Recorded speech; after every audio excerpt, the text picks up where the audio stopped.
वैभव लक्ष्मी व्रत कथा। पूजा करते समय अवश्य पढ़ें यह व्रत कथा, माँ लक्ष्मी की बनी रहेगी कृपा। वैभव लक्ष्मी व्रत कथा। ये कथा है शीला और उसके पति की। जहाँ शीला बेहद ही धार्मिक प्रवृत्ति और संतोषी स्वभाव की थी, वहीं उनका पति भी विवेकी और सुशील था। दोनों ही किसी की बुराई नहीं करते थे। हर कोई उनकी गृहस्थी की सराहना करता था। लेकिन ये समय कुछ ही दिन में बदल गया। शीला के पति की संगत खराब हो गई। जल्दी करोड़पति बनने के चक्कर में वह गलत रास्ते पर चल पड़ा। रास्ता भटकने के चलते उसकी हालत बदतर हो गई। एक दिन उसके घर के दरवाजे पर एक बूढ़ी औरत आई। उनके चेहरे पर अलग सा ही अलौकिक तेज था। उनका भव्य चेहरा करुणा और प्यार से छलक रहा था।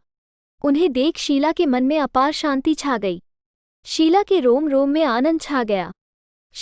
शीला उन्हें अपने घर के अंदर ले आई, लेकिन उसके पास उन्हें बिठाने के लिए कुछ नहीं था। तब शीला ने सकुचाकर एक फटी हुई चद्दर पर उन्हें बिठा दिया। मांझी ने कहा, क्या तूने मुझे पहचाना नहीं? हर शुक्रवार को लक्ष्मी जी के मंदिर में भजन कीर्तन के समय मैं भी आती हूँ। शीला को कुछ समझ नहीं आ रहा था। फिर उन्होंने कहा कि तुम बहुत दिनों से मंदिर नहीं आई तो मैं तुम्हें देखने आ गई। ये सुन शीला का हृदय पिघल गया और वो रोने लगी। मांझी ने शीला को कहा कि सुख और दुख तो धूप और छांव जैसे होते हैं। मुझे अपनी सभी परेशानी बता। तब शीला ने उन्हें अपनी कहानी सुनाई। शीला की कहानी सुन मांझी ने कहा कि हर व्यक्ति को उसके कर्म भुगतने ही पड़ते हैं। तू चिंता ना कर, तेरे हिस्से के कर्म अब तू भुगत ही चुकी है। सुख के दिन जरूर आएंगे। मांझी ने कहा कि माँ लक्ष्मी जी तो प्रेम और करुणा की अवतार हैं। तू उनकी भक्त है। उन्होंने शीला को माँ लक्ष्मी का व्रत करने को कहा। उन्होंने शीला को पूरी व्रत विधि बताई।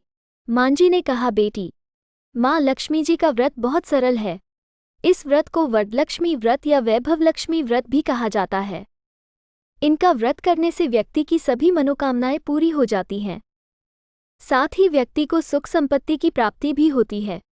ये सुन शीला काफी आनंदित हो गई। शीला ने व्रत का संकल्प लिया।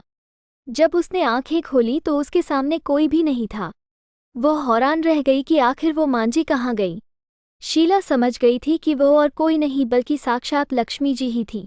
अगले ही दिन शुक्रवार था। उसने स्नानादि कर स्वच्छ कपड़े पहने, फिर बताई गई पूरी विधि के अनुसार व्रत किया।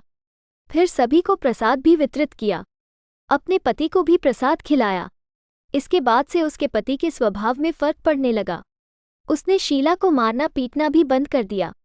ये देख शीला का मन आनंद से भर गया। उसकी श्रद्धा वैभव लक्ष्मी व्रत के लिए और भी ज्यादा बढ़ गई। शीला ने पूर्ण श्रद्धा भक्ति से 21 शुक्रवार तक वैभव लक्ष्मी का व्रत किया। फिर 21वें शुक्रवार को वैभव लक्ष्मी का व्रत किया। फिर 21वें शुक्रवार को उद्यापन किया और 7 स्त्रियों को वैभव लक्ष्मी व्रत की 7 पुस्तकें भेज दी। उसने मन ही मन प्रार्थना की, हे माँ धनलक्ष्मी, मैंने आपका वैभव लक्ष्मी व्रत करने की मन्नत मानी थी, वो व्रत आज पूर्ण किया है। मेरी हर विपत्ति दूर करो, सबका कल्याण हो। जिसके पास संतान न हो उसे संतान भी दो। सौभाग्यवती स्त्री का सौभाग्य अखंड रखें। फिर उसने माँ लक्ष्मी की मूर्ति के समक्ष प्रणाम किया। इस व्रत के प्रभाव से उसका पति अच्छा आदमी बन गया। वो मेहनत कर काम करने लगा और उसके घर में धन की कोई कमी नहीं रही।